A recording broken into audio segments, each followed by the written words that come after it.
Our first guest tonight has credits that are far too impressive for any guest on this program. This woman recently retired from the United States Navy as a Rear Admiral and was, until that time, the nation's oldest active military officer. She is also a pioneer in the computer field, as well as a brilliant and charming woman. Please welcome Admiral Grace Hopper. Grace, thank you. Thank you very much for being here.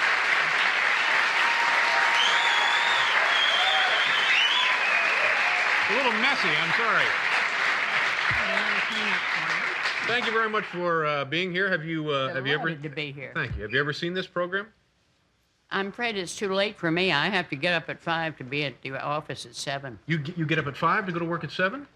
Well, it's a long ways from Arlington, Virginia, across the river and down through Washington. We used to have a boat that went from the Pentagon down to the Navy Yard. But Mr. Carter took it away. Oh, President Carter. Very sad. What, did he commandeer it for private parties, or what? No, he decided that it was using too much energy. Oh, I see. It was a conservation measure. So then you're working a full day now for a private firm, right? Yes, for Digital Equipment Corporation. Digital Equipment? Got to get that in. They're a good outfit. Okay. And how long ago did you leave active service? 31 August at 2400. Now, see, that's... It says the 2400 in the orders, too. 2400 is... Midnight. Oh, midnight, yeah. Was there a wild celebration at midnight when this took place? No. Yeah. I was asleep. You were asleep. So you went to bed in the service and you woke up out of the service. Well, there's something you learn in your first boot camp or training camp. If they put you down somewhere with nothing to do, go to sleep. You don't know when you'll get any more. I think that may be office policy for us upstairs, too. Possibly. Now, Grace, you mentioned boot camp. Now, when did you go through Navy boot camp? 1944. 44. And what kind Up of... at Smith College. Was it tough, physically demanding? Mentally demanding. All those youngsters that came in with me, they could still memorize things, and I'd forgotten how. I see. So you can't memorize you can't derive the organization of the Navy. You have to memorize it. So you were older than most of the other yes, enlistees or I recruits? just barely got in. I was 37.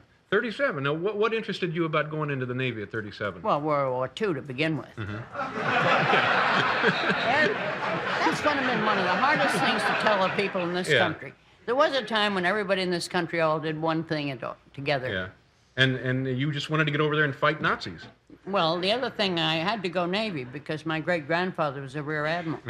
And if I hadn't gone in the Navy, he probably would have risen from his grave and haunted me. Yeah. So it's a tradition in your family. Yeah. And then, but before that, you also... I was a college professor. Yeah. And you worked on the original computer in this country, right? I was very fortunate. The Navy ordered me to the first big computer in the United States, Mark I at Harvard. It was called Mark I at Harvard? Now, in those days, the thing was... 51 feet long, 8 feet high, and 8 feet deep. And that was the pocket model. That's right. You could put it on a little tiny corner of a chip now. Yeah. Now, how did you know so much about computers then? I didn't. I was the first one. Yeah.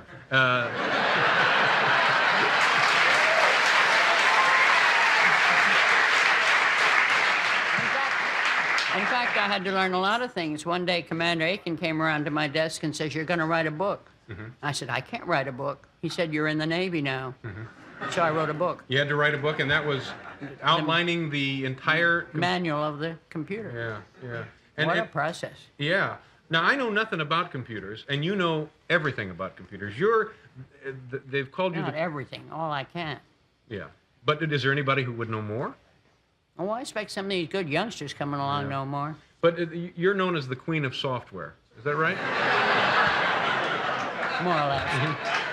Now, you know, quite a bit about that. That conjures an image of somebody who has a lot of Tupperware parties somehow. Well, I could give you a nano-second. Okay, now, I don't even know what that is, Grace.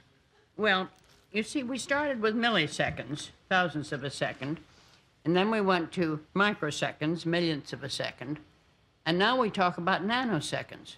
That's a billionth of a second. But... Well, they told me billionth of a second, and I didn't know what on earth they were talking about. Right. It didn't make sense to me.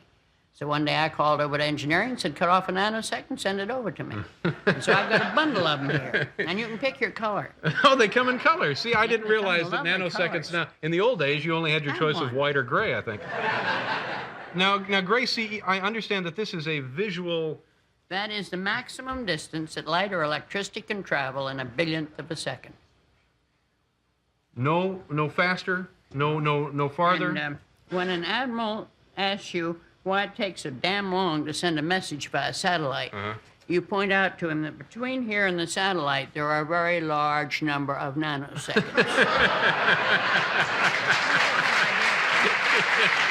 I guess so. All right, I tell you what, we have to pause here, Grace. We'll be right back. We'll continue talking about. Then we'd have to feed them dinner.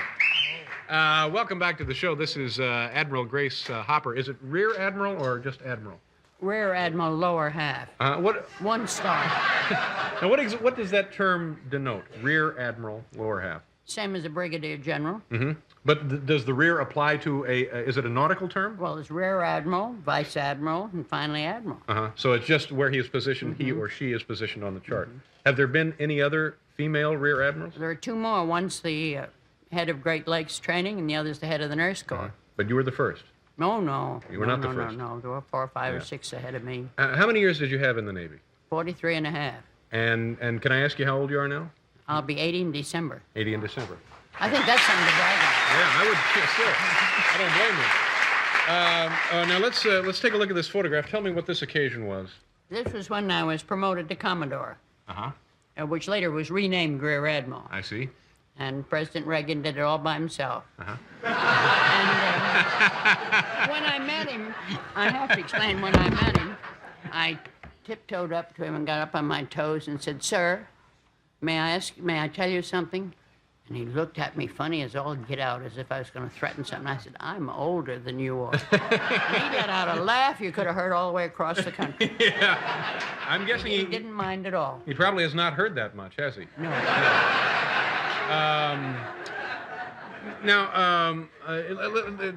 Take another second here and try to explain to me why a nanosecond means anything in computers. The main reason it means something is because everybody wants answers, better answers, faster. And you get them out of the computer, so you got to make the computers faster. But this is as fast as they'll go. And this is the fact as fast as they'll go. Now, of course, they've been talking about nanoseconds for several years, but now they're talking about picoseconds. And a picosecond is 1,000th of a nanosecond. Can you imagine cutting that into 1,000 pieces? It's 1,000th of a billionth of a second. Yes. It's a quadrillionth of a second. Yeah. The best way to get them is go to Wendy's or McDonald's or somewhere and get a small packet of picoseconds. They have the label pepper on them, but they're really picoseconds. Picoseconds, I see. That's a good illustration. Have you had any difficulties making the transition from all those years as a military person to civilian life? They should have a course in in civilian dressing. Here I've been wearing nice round-toed, flat-heeled shoes, and all of a sudden they want to put me on spike heels and I fall off. And I'm used to round toes and it's nothing but moccasins. Yeah. And then I tried to get some pantyhose. And the first pair bagged at the calf, and the second pair cut me in half, and the third pair did both. How do you get a pair of pantyhose that fit? Well, I can tell you a little. I'll tell you a little later how you do that. You gotta work your way up to it. So Navy issue pantyhose were better than civilian pantyhose? No, we don't wear pantyhose. I've got socks on. Okay, so do I. Grace, I'm glad that you had some time to come up here from Washington and visit with us. It was a pleasure to see you. Congratulations on everything. Question? Sure, we have time for a quick question. Is your ancestry Welsh, Scottish, or Irish? You know, I'm not certain. I think it's more... With your hair and eyes, I'd guess Welsh. All right. I'm not going to argue with you. I'm not going to make a joke out of that either. Well, I don't know. That's dead serious. Is it a serious question? Oh, it's very important. Okay. What does that mean exactly? Well, it depends on which kind of sense of humor you have. Well, that's been lousy here lately. But I think it's doing very well. Oh, well, good. Thank you very much. Thank you. Is that it? Thank you, Grace. Nice to meet you. We'll be back, folks.